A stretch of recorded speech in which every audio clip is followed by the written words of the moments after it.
ప్రియులారా, మరి సమయంలో మనమందరం లేచి నిలబడదాం, దేవుని వాక్యం చదువుకుందాం.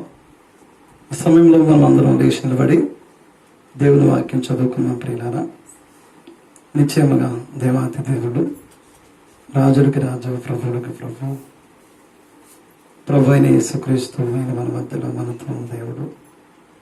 ఆయన మనల్ని బలపరుస్తున్న దేవుడు, కాపాడుతున్న దేవుడు, రక్షిస్తున్న దేవుడు. ఈ సమయంలో పరిశుద్ధ గ్రంథము తెరిచి దేవుని వాక్యం చదువుకుందాం. ప్రకటన గ్రంథము 4వ అధ్యాయం 1వ వచనాన్ని మనం చదువుకుందాం. ప్రకటన గ్రంథం 4వ అధ్యాయము.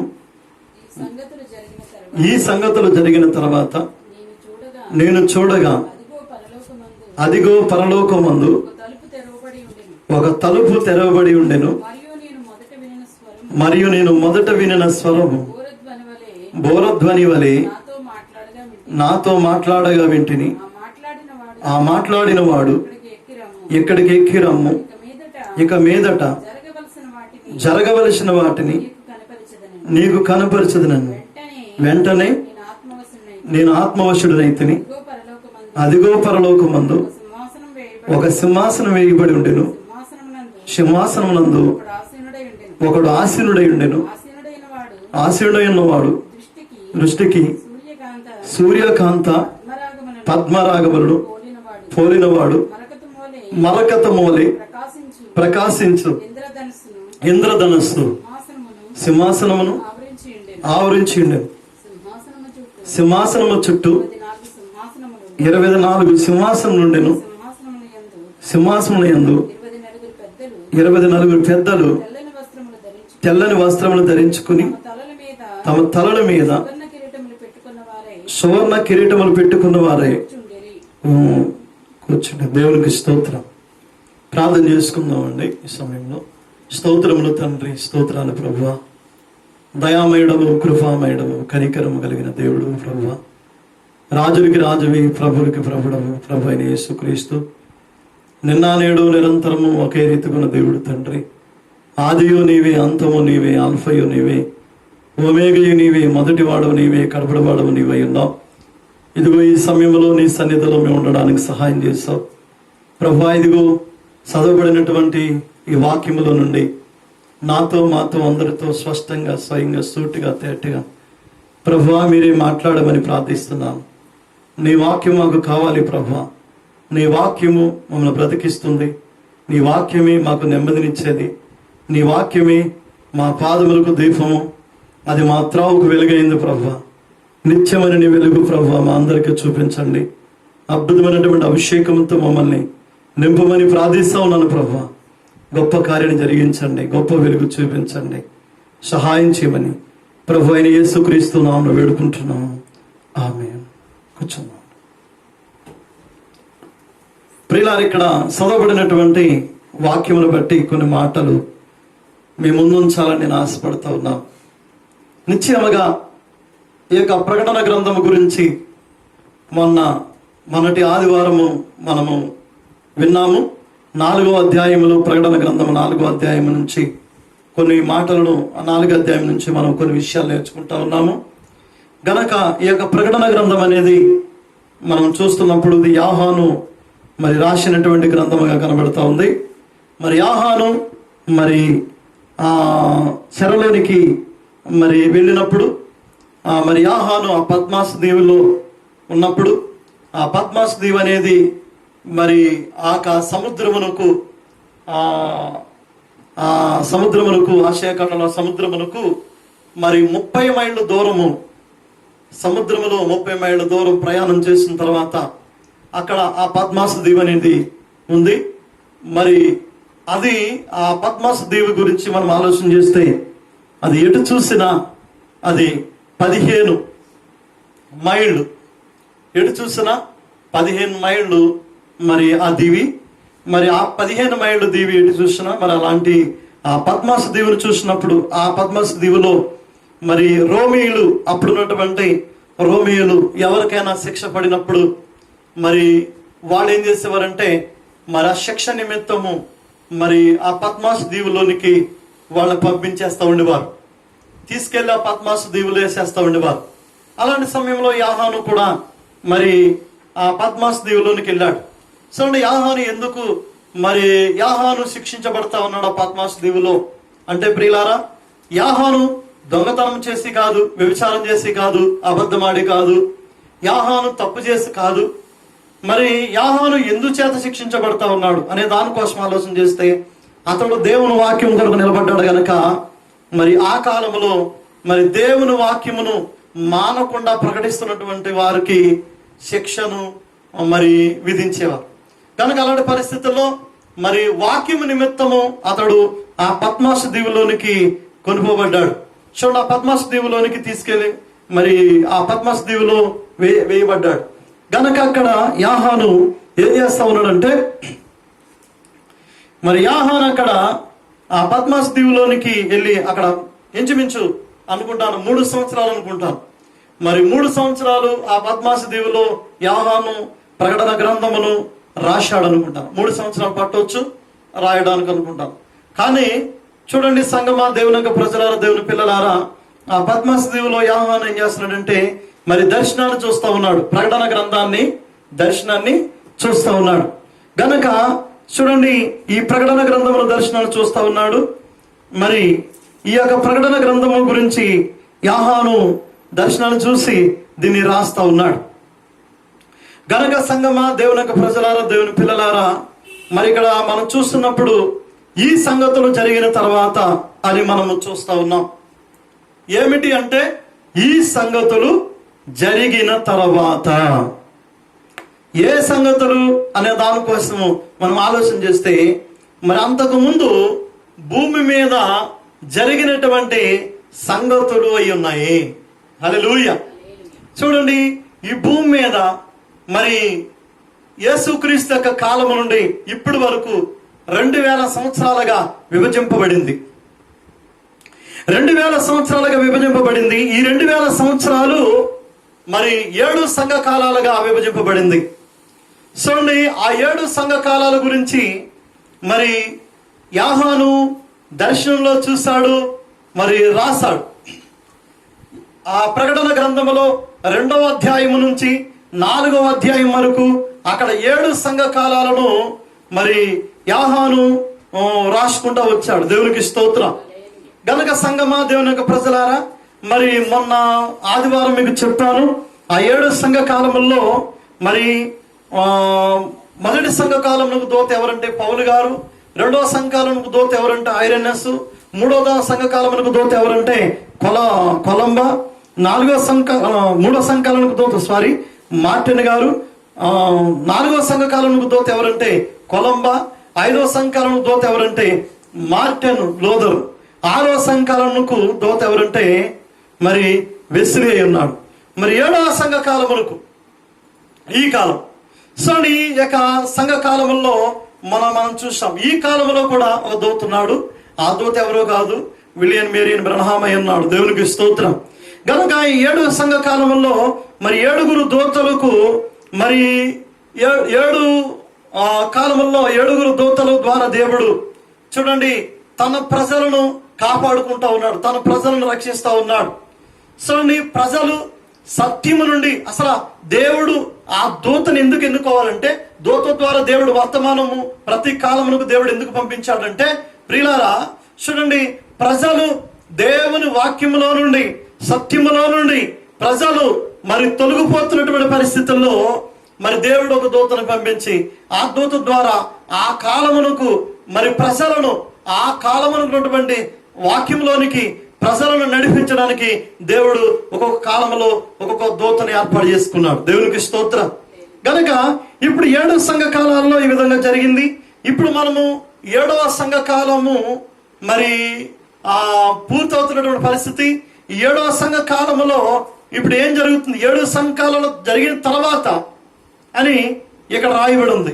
ఈ 7 సంఘ కాలాలు జరిగిన తర్వాత, అందుకే ఈ సంగతులు జరిగిన తర్వాత అని ఇక్కడ ప్రకటన గ్రంథంలో మనము చూస్తా ఉన్నాం. ప్రియులారా దేవునికి స్తోత్రం. హల్లెలూయా.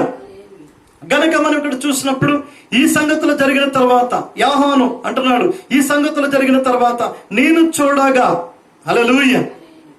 చూడండి, ఈ సంగతులు జరిగిన తర్వాత నేను చూడగా అదిగో పరలోకమందు చూడండి ఒక తలుపు తెరవబడి ఉండెను. గనుక సంగమా, దేవుని యొక్క ప్రజలారా, దేవుని పిల్లలారా, మొన్న ఆదివారము మీకు ఆ తలుపు అంటే ఏదో కాదు కానీ ద్వారము, ఆ ద్వారము ఏ విధంగా తెరవబడింది, ఏ విధంగా మరి ఆ ద్వారము తెరవబడింది అనే దానికోసము మరి మీకు నేను చెప్పి ఉన్నాను. దేవునికి స్తోత్రం. గనుక సంగమా, చూడండి తలుపు గురించి మనం ఆలోచన చేస్తే చూడండి ప్రకటన గ్రంథం 3వ అధ్యాయం 20వ వచనంలో కూడా ఒక మాట ఉంటుంది. ఆ మాట ఏంటంటే, ఇదిగో నేను తలుపు నొద్ద నుండి తట్టుచున్నాను. దేవునికి స్తోత్రం. ఇదిగో నేను తలుపు నొద్ద నిలబడి నిలుచుండి తట్టుచున్నాను. ఎవడైనను నా స్వరము విని తలుపు తీసిన యెడల నేను అతని యొద్దకు వచ్చి అతనితో నేనును, నాతో కూడా అతడును భోజనము చేయదుము. దేవునికి స్తోత్రం. కనుక 7వ సంఘకాలంలో మనం చూస్తే 7వ సంఘకాలంలో ప్రజలు మరి యేసుక్రీస్తుని ఎక్కడ పెట్టారంటే సంగమునకు వెలుపడ పెట్టారు. అంటే వాక్యమును పరిపూర్ణముగా బయటికి నెట్టేశారు. ఏ విధంగా నెట్టేశారంటే వాళ్ళకి ఇష్టమైనటువంటి బోధలు చేస్తూ వాళ్ళ ఇష్టానుసారమైనటువంటి మరి ఆచారాలను, వాళ్ళ సిద్ధాంతాలను అన్నింటినీ సంఘములో ప్రవేశపెట్టి పూర్తిగా మరి యేసుక్రీస్తుని బయటికి నెట్టేశారు. సో ఈ కాలంలో యేసుక్రీస్తు ఎక్కడ ఉన్నాడంటే సంఘమునకు వెలుపట ఉన్నాడు ఆయన. హల్లెలూయా. సంఘమునకు వెలుపట ఉండి ఆయన ఏం చేస్తున్నాడంటే, ఇదిగో నేను తలుపు నొద్ద నుండి తట్టుచున్నాను, ఎవరైనా నా స్వరం వినియడరా. ఇప్పుడు సంఘమునకు వెలుపట ఉన్నాడు ఆయన. ఆయన ఏం చేస్తున్నాడంటే మన హృదయాలను తడతా ఉన్నాడు. హల్లెలూయా. కనుక ఇప్పుడు ఈ కాలంలో ఎవరైనా కానీ ఆయన స్వరం విని, హల్లెలూయా, సో ఎవరైనా కానీ నా స్వరం విని, ఆయన స్వరం విని తలుపు తీసిన యెడల దేవుడు కూడా ఏం చేస్తాడో తెలుసా? వాళ్ళకి తలుపు తెరుస్తాడు. దేవునికి స్తోత్రం. భూమి మీద నీ హృదయాన్ని దేవునికి తెరిచినప్పుడు, నీ హృదయం అనే తలుపుని దేవునికి తెరిచి నువ్వు దేవుణ్ణి ఆహ్వానించినప్పుడు దేవుడు కూడా ఏం చేస్తాడంటే పరలోకములో ఆయన నీకు తలుపు తెరుస్తాడు. హల్లెలూయా. అందుకే బైబిల్ ఏం చెప్తుందో తెలుసా? హృదయ శుద్ధి గలవారు ధన్యులు, వారు దేవుని చూసేదరు. దేవునికి స్తోత్రం. కనుక ఇప్పుడు నువ్వు పరలోకం చూడాలి, దేవుని చూడాలి. దేవుడు ఎక్కడ ఉన్నాడు? పరలోకంలో ఉన్నాడు. నువ్వు దేవుని చూడాలి, పరలోకం చూడాలి. అంటే ఖచ్చితంగా నీ హృదయాన్ని పరిపూర్ణంగా దేవునికి ఇవ్వాలి. నీ జీవితాన్ని మార్చుకోవాలి. నువ్వు మారు మనసు పొందాలి. నీ పాపములు ఒప్పుకోవాలి. నువ్వు లోకముతోనూ, ఆచారాలతోనూ, సిద్ధాంతాలతోనూ, లోకంలో ఉన్నటువంటి పరిస్థితులతోనూ ఏకమైపోయి కలిసిపోయి ఉంటే నీ హృదయాన్ని దేవునికి ఇవ్వలేవు. కనుక సంగమా, దేవుని యొక్క ప్రజలారా, దేవుని పిల్లలారా, నీ హృదయాన్ని తెరిచి నువ్వు దేవునికి నిన్ను నీవు సమర్పించుకున్నప్పుడు, హల్లెలూయా, దేవుడు కూడా నీకు పరలోకంలోనికి వెళ్ళడానికి దేవుడు నీకు మార్గాన్ని తెలుస్తాడు. దేవునికి స్తోత్రం. హల్లెలూయా. గనక సంగమా, దేవుని యొక్క ప్రజలారా, దేవుని పిల్లలారా, మరి ఈ సమయంలో మనం చూస్తున్నప్పుడు ఈ సంగతులు జరిగిన తర్వాత నేను చూడగా అదిగో పరలోకమందు ఒక తలుపు తెరవబడి ఉండెను అని మనం చూస్తా ఉన్నాం. ప్రియులారా, నేను మొదట వినిన స్వరము బోరధ్వని వలె నాతో మాట్లాడగా వింటిని. చూడండి ప్రియులారా, ఇప్పుడు మనం చూసినప్పుడు ఆ పరలోకములో ఆ ద్వారము గురించి మరి మన ప్రవక్త బ్రహ్మం గారు చాలా విషయాలు చక్కగా అర్థమవునట్లుగా బోధిస్తా ఉన్నాడు. ఆ ద్వారం గురించి మనం ఆలోచన చేస్తే బైబిల్ గ్రంథంలో ఆ ద్వారం గురించి లేఖనములు ఉన్నాయి. దేవునికి స్తోత్రం. చూడండి ప్రియులారా, బైబిల్ గ్రంథములో, పరిశుద్ధ గ్రంథములో యోహాను సువార్త చూడండి. యోహాను సువార్తలో మనం చూస్తూ ఉన్నాము. ఆ ద్వారము ఏమిటి, ఆ పరలోకంలోనికి వెళ్ళడానికి ఆ ద్వారము ఏమిటి అనే దానికోసము మనం ఆలోచన చేస్తే యోహాను సువార్త 10వ అధ్యాయం 1వ వచనాలు మనం చదువుకుందాం ప్రియులారా. గొర్రెల దొడ్డిలో ద్వారమున ప్రవేశింపక వేరొక మార్గమున ఎక్కువాడు దొంగయు దోచుకున్నవాడైన ఉన్నాడు. ద్వారమున ప్రవేశించేవాడు గొర్రెల కాపరి. దేవునికి స్తోత్రం. హల్లెలూయా. చూడండి ప్రియులారా, గొర్రెల గొర్రెల దొడ్డిలో ద్వారమున ప్రవేశింపక వేరొక మార్గమును ఎక్కువాడు దొంగయు దోచుకుని వాడై ఉన్నాడని దేవుని వాక్యం చెప్తా ఉంది. నిజంగా ఈ కాలంలో చాలా మంది బోధకులు ఉన్నారు, చాలా సంఘాలు ఉన్నాయి, చాలా మంది పాస్టర్లు ఉన్నారు, చాలా తెలివైన వాళ్ళు ఉన్నారు, చాలా జ్ఞానులు ఉన్నారు, గొప్ప గొప్ప వాళ్ళు ఉన్నారు. వాళ్ళందరూ కూడా మరి గొర్రెల పోవు ఆ ద్వారమును కనుగొనలేనటువంటి పరిస్థితుల్లో చాలా మంది ఉన్నట్లుగా మనం చూస్తా ఉన్నాం. దేవునికి స్తోత్రం. గనక ప్రియులారా, గనక వాళ్ళు గొర్రెల పోవు ద్వారమును వాళ్ళు ఎందుకు ప్రవేశించలేకపోతున్నారంటే ఆ గొర్రెల పోవు ద్వారం ఏమిటో వారికి అర్థం కాలేదు. దేవునికి స్తోత్రం. ఆ గొర్రెల పోవు ద్వారం ఏమిటో వారికి అర్థం కాలేదు. ఆ గొర్రెల పోవు ద్వారం ఏమిటో వారికి అర్థం కాలేదు గనక వాళ్ళు ఆ ద్వారములో ప్రవేశించలేకపోతా ఉన్నారు. గనక ఆ ద్వారం ఏమిటి అనే దానికోసము మనం ఆలోచన చేద్దాం ప్రియులారా. దేవునికి స్తోత్రం. చూడండి, అందులో 9వ వచనాన్ని మనం చదువుకుందాము. 10వ అధ్యాయము యోహాను సువార్త 10వ అధ్యాయము 9వ వచనాన్ని మనం చదువుకుందాం. నేనే ద్వారమును, నా ద్వారా ఎవడైనను లోపల ప్రవేశించిన యెడల వాడు రక్షింపబడిన వాడై లోపలకు పోవచ్చు, బయటకు వచ్చచ్చు మేత మేయుచుండెను. దేవునికి స్తోత్రం. గనుక ఇక్కడ యేసు ప్రభు ఏమని చెప్తున్నాడంటే ఆ ద్వారము ఎవరో కాదు కానీ నేనే ఆ ద్వారము అని చెప్తా ఉన్నాడు. దేవునికి స్తోత్రం. నేనే ద్వారమును, నా ద్వారా ఎవడైనా లోపల ప్రవేశించిన ఎడల వాడు రక్షింపబడిన వాడై. దేవునికి స్తోత్రం. మనం రక్షింపబడాలంటే ఖచ్చితంగా యేసుక్రీస్తే ఆ ద్వారము అని మనం నమ్మాలి. అంటే మనము ఖచ్చితంగా యేసుక్రీస్తు నామములో మనం బాప్తిసం పొందాలి. ఈనాడు గొప్ప జ్ఞానులు ఉన్నారు, తెలివైన వాళ్ళు ఉన్నారు. ప్రతి ఒక్కరు కూడా ఈనాడు చూడండి, చాలా మంది తెలివైన వాళ్ళు ఉన్నారు, కానీ వాళ్ళందరికీ ఈ ద్వారం అర్థం కావట్లేదు. ఆ ద్వారం ఏదో కాదు, యేసుక్రీస్తు నామమై ఉంది. దేవునికి స్తోత్రం. అందుకే ఈ నామమునే గాని ఆకాశము కింద మనుషులలో ఇయ్యబడిన మరి ఏ నామమున రక్షణ లేదని బైబిల్ గ్రంథము తేటగా మనకు చెప్తా ఉంది. దేవునికి స్తోత్రం. గనక ప్రియులారా, సంగమా, దేవుని యొక్క ప్రజలారా, ఇప్పుడు ఆ ద్వారం ఎవరో కాదు, యేసుక్రీస్తు. మొన్న ఆదివారం చెప్పాం, ఆయన తను తాను కలవరి సిలువలో ఆయన మన కోసం తెరుచుకున్నాడు ఆయన. దేవునికి స్తోత్రం. అందుకే అక్కడ దేవాలయపు తెర పైనుంచి కిందకి ఏమైంది, 2గా చిరిగిపోయింది. హల్లెలూయా. అంటే ఇప్పుడు ఒక మనిషి, భూమి మీద ఉన్న మనిషి పరలోకం వెళ్ళడానికి యేసుక్రీస్తే మార్గముగా ఆయన మన కోసము తాను తెరుచుకున్నాడు. దేవునికి స్తోత్రం. గనక సంగమా, దేవుని యొక్క ప్రజలారా, దేవుని పిల్లలారా, ఖచ్చితంగా ఇప్పుడు ఆ ద్వారములో మనం ప్రవేశించాలి. పరలోకమందు ఏమి జరిగింది అంటే అక్కడ ఒక తలుపు తెరవబడి ఉంది. దేవునికి స్తోత్రం. రెండవది మనం చూసినప్పుడు నేను మొదట వినిన స్వరము. చదవండి, ప్రకటన గ్రంథము 4వ అధ్యాయము 1వ వచనం చదువుకుందాం ప్రియులారా. అక్కడికి వెళ్దాం మనము. ప్రకటన గ్రంథము 4వ అధ్యాయం 1వ వచనం. ఈ సంగతులు జరిగిన తర్వాత నేను చూడగా అదిగో పరలోకమందు ఒక తలుపు తెరవబడి ఉండెను. మరియు నేను మొదట వినిన స్వరము బోరధ్వని వలె నాతో మాట్లాడగా వింటిని. దేవునికి స్తోత్రం. గనక సంగమా, దేవుని యొక్క ప్రజలారా, దేవుని పిల్లలారా, ఇక్కడ యోహాను మనం చూస్తున్నాం. యోహాను అంటున్నాడు, ఇదిగో నేను మొదట వినిన స్వరము బోరధ్వని వలె నాతో మాట్లాడగా వింటిని. చూడండి, నిజముగా ఇక్కడ యోహాను మొదట ఒక స్వరాన్ని విన్నాడు. ఆ స్వరమే మరలా యోహానుతో మాట్లాడడము యోహాను వింటా ఉన్నాడు. గనక ఈనాడు యేసు ప్రభు కూడా ఒక మాట చెప్తున్నాడు. అదేంటంటే, ఆ మాట ఏంటంటే ప్రియులారా,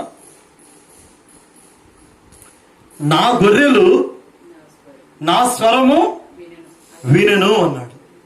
ఏమన్నాడండి? నా గొర్రెలు నా స్వరము వినెను.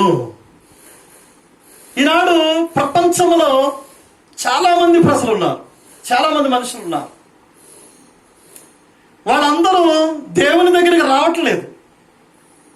వాళ్ళందరూ దేవుని దగ్గరికి రావట్లేదు, దేవుని మాట వింటలేదు. ఎందుకు వినట్లేదు? వాళ్ళందరూ ఎందుకు దేవుడి దగ్గర రావట్లేదు? ఎందుకు రావట్లేదు అంటే యేసు ప్రభు చెప్పాడు, నా గొర్రె నా స్వరం వింటుంది. అంటే ఆయన గొర్రె ఖచ్చితంగా ఆయన స్వరాన్ని వింటుంది. ఎందుకు వింటుందంటే ఆ స్వరము ఎప్పుడో విన్నది ఆ గొర్రె. హల్లెలూయా. ఆ స్వరము ఆ గొర్రె ఎప్పుడో విన్నది. దేవునికి స్తోత్రం. ఎప్పుడుంది? మనము కూడా దేవుని మాట ఎందుకు వింటున్నాం అంటే మనం ఎక్కడో ఎప్పుడో ఆయనతో ఉన్నాం, దేవునితో ఉన్నాం. మనం భూమి మీదకి వచ్చింది, నేను వచ్చింది 38 సంవత్సరాలు అయింది భూమి మీదకి వచ్చి. కానీ నేను భూమి మీదకి రాకమునుపు ఎక్కడున్నాను చూడండి. నా శరీరము భూమి మీదకి రాకముందు ఎక్కడుందంటే నేను నా తండ్రిలో ఉన్నాను. శరీర సంబంధంగా నా తండ్రి నా తాతలో ఉన్నాడు, ఆ తాతలో ఉన్నాను, తాత తాత తాత ముత్తాతలో ఉన్నాను. అలాగే నా ఆత్మ ఎక్కడి నుంచి వచ్చింది? నా ఆత్మ కూడా, నా ఆత్మ దేవునిలో ఉంది. దేవునికి స్తోత్రం. చూడండి సంగమా, దేవుని ప్రజలారా, దేవుని పిల్లలారా, అంటే జగత్ పునాది వేయబడక ముందే చూడండి, ఎఫెసీయులకు రాసిన పత్రికలో 1వ అధ్యాయంలో 5వ వచనంలో మనం చూస్తా ఉన్నాం. ఎఫెసీయులకు రాసిన పత్రిక 1వ అధ్యాయము 5వ వచనాన్ని మనం చదువుకుందాం. ఎట్లనగా తన ప్రియుని యందు తాను ఉచితముగా మనకు అనుగ్రహించిన తన కృపా మహిమకు కీర్తి కలుగునట్లు తన చిత్త ప్రకారమైన దయా సంకల్పము చొప్పున యేసుక్రీస్తు ద్వారా తనకు కుమారుడుగా స్వీకరించుటకై మనల్ని ముందుగా తన కోసము నిర్ణయించుకుని మనము తన ఎదుట పరిశుద్ధులమును నిర్దోషులనై ఉండవలనని జగత్ పునాది వేయబడక ముందే ప్రేమ చేత ఆయన క్రీస్తులో మనలను ఏర్పరచుకునిను. దేవునికి స్తోత్రం. అంటే జగత్ పునాది వేయబడక ముందే దేవుడు ఆయనలో మనల్ని ఏర్పాటు చేసుకున్నాడు కనుక ఇప్పుడు ఆయన మనతో మాట్లాడుతున్నప్పుడు ఆయన మాట, ఆయన స్వరము మన స్వరము ఒకటవుతుంది. దేవునికి స్తోత్రం. నిజముగా ఎవరితోనైనా మీరు మాట్లాడాలనుకున్నప్పుడు ఏం జరిగిద్దంటే వాళ్ళ మాటలు